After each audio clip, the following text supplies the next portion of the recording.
this video we're going to go over calculus, focusing on stationary points and determining the nature of the stationary points. So a stationary point is where the gradient of the curve equals 0. So dy by dx equals 0. So this is when the curve is flat. Right? So when you differentiate an equation, it's called the first derivative, and this is what you use to find the gradient. So you can also differentiate that first derivative again to get the second derivative, and it's the second derivative we're going to use to determine the nature. So for example, we have an equation, we can differentiate it, and we can differentiate it again. It's notated by the 2 here, so it's how many times you've differentiated the equation. So we can also write it like this, but it's down to personal preference which one you want to use. So if we start with an example, the equation has stationary points. Identify the coordinates and nature of the points. So we have this equation. So we want to identify the coordinates of the stationary points first, which means we need to find the gradient, of which is 0. So dy by dx, we differentiate it. So 2, 3 is 6, x, 2, minus 6, right? Because we've just differentiated that to get this. So we want to find the stationary points. That means the gradient is 0. So if we solve, 6x minus 6 equals 0, 6x squared equals 6, x squared equals 1, so x equals plus or minus 1, right? Because when you square root, you're going to have a positive or negative answer.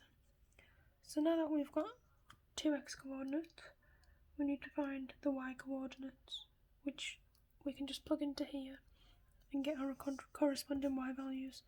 So you have x is 1 and x is minus 1. So if we plug that in, we get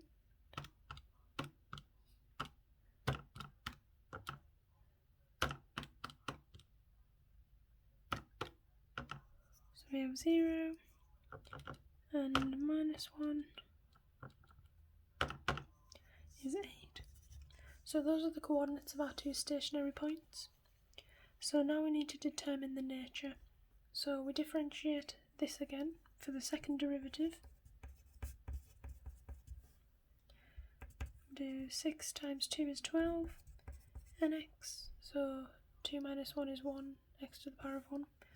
So this is what we can use to determine the nature.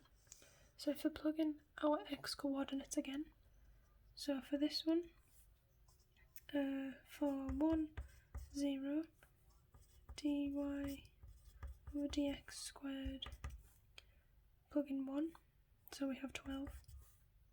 And then for minus 1, 8, we have minus 12.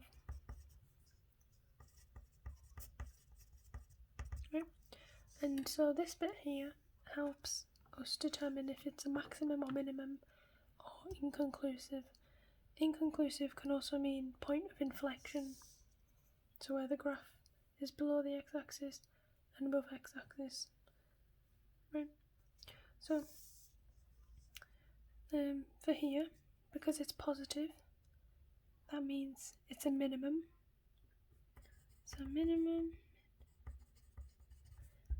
because it's negative for this one, it's a maximum. So on a graph, this might look like here, and then on here, it would look like that, right?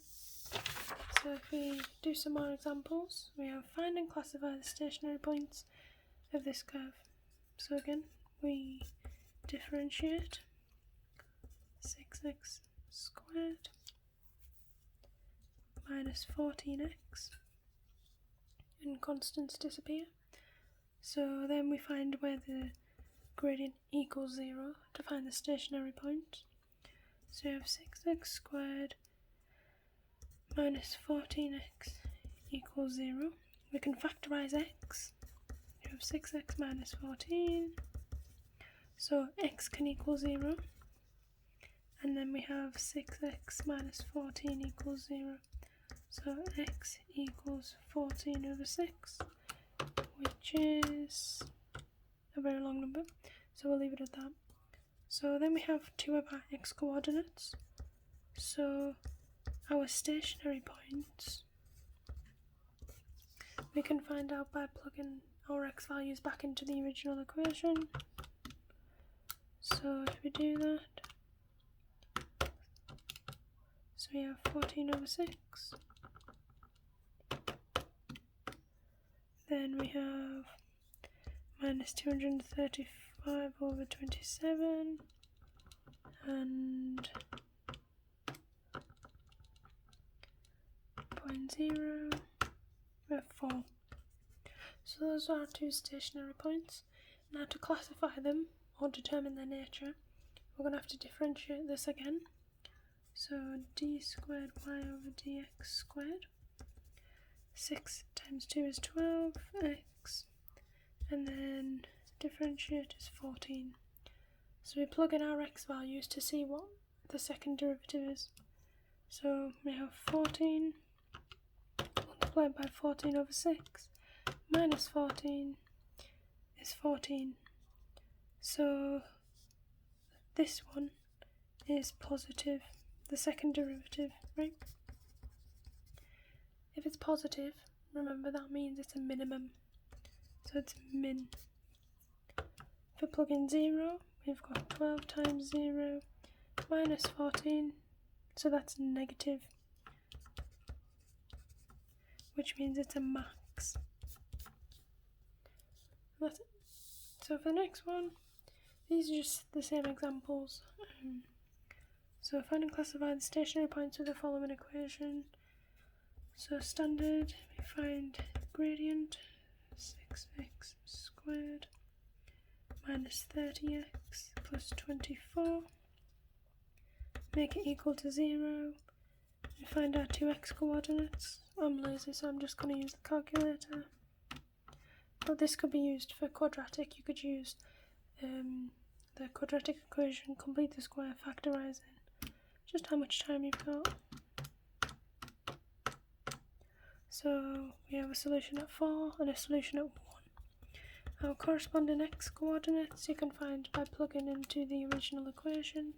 So 2 minus 15 plus 24 plus 8. So we plug in our coordinates. That gives us minus 8 for one of our points.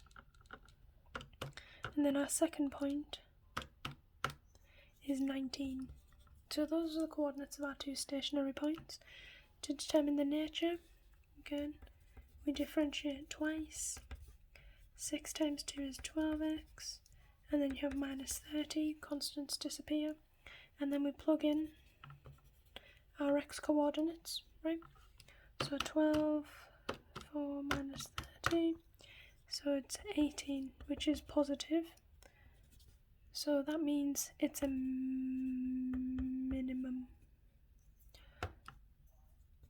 So if we do it again for the next one, 12, 1 minus 30, negative. So that means it's a maximum. Yep. Last example. Prove that y equals x to the 3 minus 15x squared plus 75x plus 6 has only one stationary point, and also show that the stationary point is a point of inflection, right? So we just find the differential. Dy over dx equals 3x squared minus 30x plus 75. Prove that it only has one stationary point, so we need to find, because the stationary point is where the gradient equals 0, we need to find the value of x. So I'll just plug it in. So we have 3 minus 30, 75. Yep. So it only gives us one x coordinate. That means there's only one real solution. That could mean only the gradient, there's only one place where the gradient is equal to 0. So now we can plug into the equation to get the y value.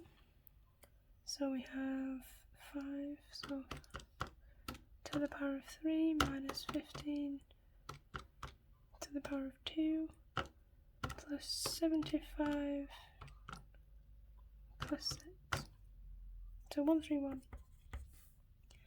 Now show that the stationary point is a point of inflection. So on the other side of the sheet, we know a point of inflection, or inconclusive, is where dy over dx on the second derivative is equal to 0. So if we try with this one, d squared y over dx squared, so 32 is 6x minus 30. So we plug in 5, so 6 times 5 minus 30 is 0.